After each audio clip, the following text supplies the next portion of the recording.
ओम श्री परमात्मने नमः। 8वां अध्याय। इस प्रकार भगवान के वचनों को न समझकर अर्जुन बोले, हे पुरुषोत्तम, जिसका आपने वर्णन किया वह ब्रह्मा क्या है, अध्यात्म क्या है, कर्म क्या है और अधिभूत नाम से क्या कहा गया है, अधिदेव नाम से क्या कहा जाता है। हे मधुसूदन, यहाँ अध्यज्ञ कौन है और वह इस शरीर में कैसे है, और युक्त चित्त वाले पुरुषों द्वारा अंत समय में आप किस प्रकार जानने में आते हो। इस प्रकार अर्जुन के प्रश्न करने पर श्री कृष्ण भगवान बोले, हे अर्जुन, परम अक्षर अर्थात जिसका कभी नाश नहीं हो, ऐसा सच्चिदाघन परमात्मा तो ब्रह्मा है और अपना स्वरूप अर्थात जीवात्मा अध्यात्म नाम से कहा जाता है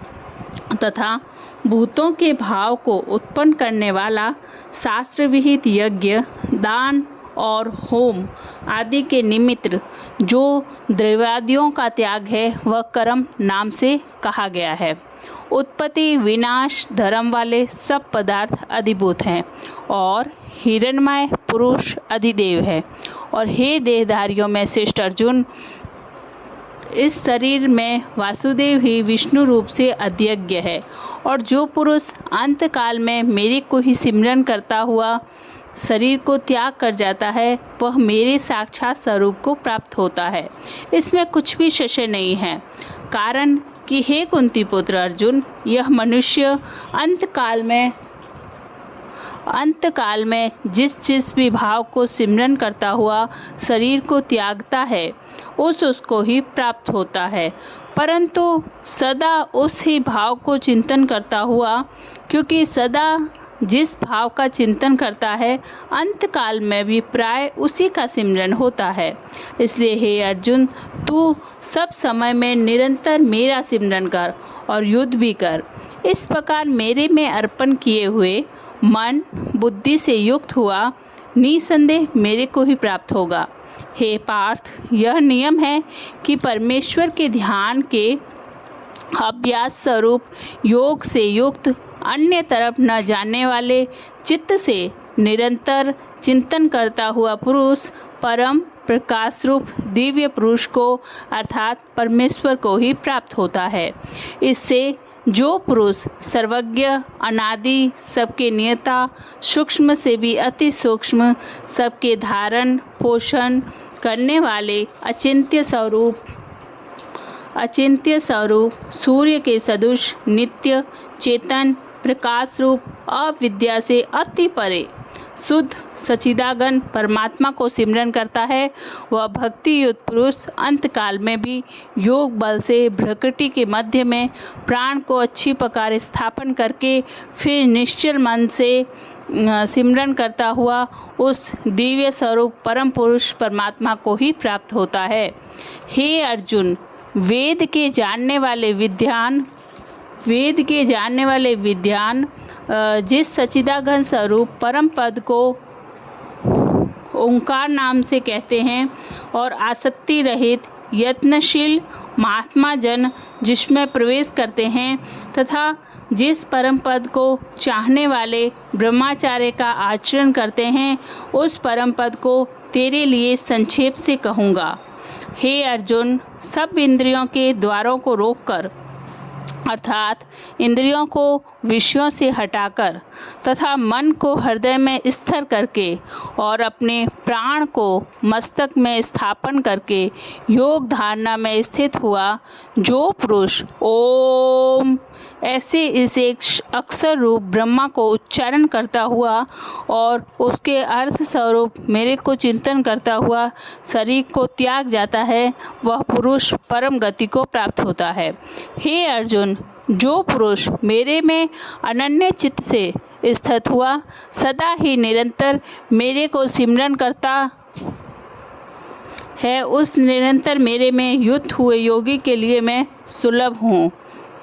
अर्थात सहज ही प्राप्त हो जाता हूँ। वे परम सिद्धि को प्राप्त हुआ महात्मा जन मेरे को प्राप्त होकर दुख के स्थान रूप क्षण भंगुर पूर्व जन्म को नहीं प्राप्त होते क्योंकि हे अर्जुन, ब्रह्मा लोक से लेकर सब लोग पुनरावर्ती स्वभाव वाले, अर्थात जिनको प्राप्त होकर पीछा संसार में आना पड़े ऐसे हैं। परंतु हे कुंती पुत्र, मेरे को प्राप्त होकर उसका पूर्व जन्म नहीं होता, क्योंकि मैं कालातीत हूँ और यह सब ब्रह्मादियों के लोक काल करके अवधि वाले होने से अनित्य हूँ। हे अर्जुन, ब्रह्मा का जो एक दिन है उसको 1000 चौकड़ी युग तक अविद्या वाला और रात्रि को भी 1000 चौकड़ी युग तक अवधि वाला जो पुरुष तत्व से जानते हैं, अर्थात काल करके अवधि वाला होने से ब्रह्मा लोक को भी अनित्य जानते हैं, वे योगी जन काल के तत्व को जानने वाले हैं। इसलिए वे यह भी जानते हैं कि संपूर्ण दृश्य मात्र भूतगण ब्रह्मा के दिन के प्रवेश काल में अव्यक्त से, अर्थात ब्रह्मा के सूक्ष्म शरीर से उत्पन्न होते हैं और ब्रह्मा की रात्रि के प्रवेश काल में उस अवत्य नामक ब्रह्मा के सूक्ष्म शरीर में ही लय होते हैं। वह ही यह भूत समुदाय उत्पन्न होकर प्रकृति के प्रवश में हुआ रात्रि के प्रवेश काल में लय होता है और दिन के प्रवेश काल में फिर उत्पन्न होता है। हे अर्जुन, इस प्रकार ब्रह्मा के 100 वर्ष पूर्ण होने से अपने लोक सहित ब्रह्मा भी शांत हो जाता है, परंतु उस अवत्य से भी अति परे दूसरा अर्थात विलक्षण जो सनातन अवत्य भाव है, वह सच्चिदाघन पूर्ण ब्रह्मा परमात्मा सब भूतों के नष्ट होने पर भी नहीं नष्ट होता है। जो वह अव्यक्त अक्षर ऐसे कहा गया है, उसी अक्षर नामक अव्यक्त भाव को परम गति कहते हैं तथा जिस सनातन अव्यक्त भाव को प्राप्त होकर मनुष्य पीछे नहीं आते हैं, वह मेरा परम धाम है। और हे पार्थ, जिस परमात्मा के अंतर्गत सर्वभूत है और जिस सच्चिदाघन परमात्मा से यह सब जगत परिपूर्ण है, वह सनातन अव्यक्त परम पुरुष अनन्य भक्ति से प्राप्त होने योग्य है। और हे अर्जुन, जिस काल में शरीर त्याग कर गए हुए योगी जन पीछा न आने वाली गति को और पीछा आने वाली गति को भी प्राप्त होते हैं, उस काल को अर्थात मार्ग को कहूँगा। उन 2 प्रकार के मार्गों में से जिस मार्ग में ज्योतिमय अग्नि अभिमानी देवता हैं और दिन का अभिमानी देवता है तथा शुक्ल पक्ष का अभिमानी देवता है और उत्तरायण के 6 महीनों का अभिमानी देवता है, उस मार्ग में मरकर गए हुए ब्रह्मावेता अर्थात परमेश्वर की उपासना से परमेश्वर को परोक्ष भाव से जानने वाले योगी जन उपरोक्त देवताओं द्वारा कर्म से ले गए हुए ब्रह्मा को प्राप्त हुए हैं। जिस मार्ग में धूमाभिमानी देवता हैं और रात्रि अभिमानी देवता हैं तथा कृष्ण पक्ष का अभिमानी देवता है और दक्षिणायन के 6 महीनों का अभिमानी देवता है, उस मार्ग में मरकर गया हुआ सकाम कर्म योगी उपरोक्त देवताओं द्वारा कर्म से ले गया हुआ चंद्रमा की ज्योति को प्राप्त होकर स्वर्ग में अपने शुभ कर्मों का फल भोग कर पीछा आता है।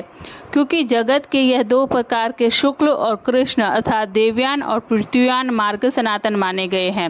इनमें एक के द्वारा गया हुआ पीछा न आने वाली परम गति को प्राप्त होता है और दूसरे द्वारा गया हुआ पीछा अर्थात जन्म मृत्यु को प्राप्त होता है। हे पार्थ, इस प्रकार इन दोनों मार्गों को तत्व से जानता हुआ कोई भी योगी मोहित नहीं होता है,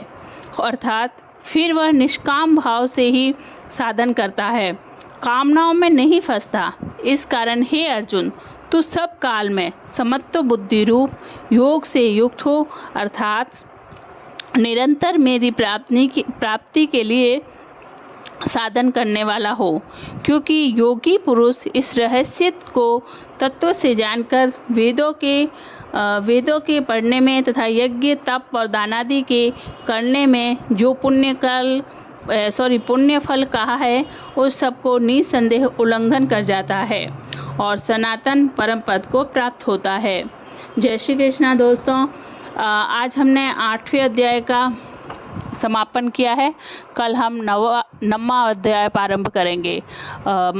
गीता का ज्ञान मनुष्य के लिए बहुत उपयोगी है। कृपया इस ज्ञान को पढ़िए, समझिए और अपने जीवन में शामिल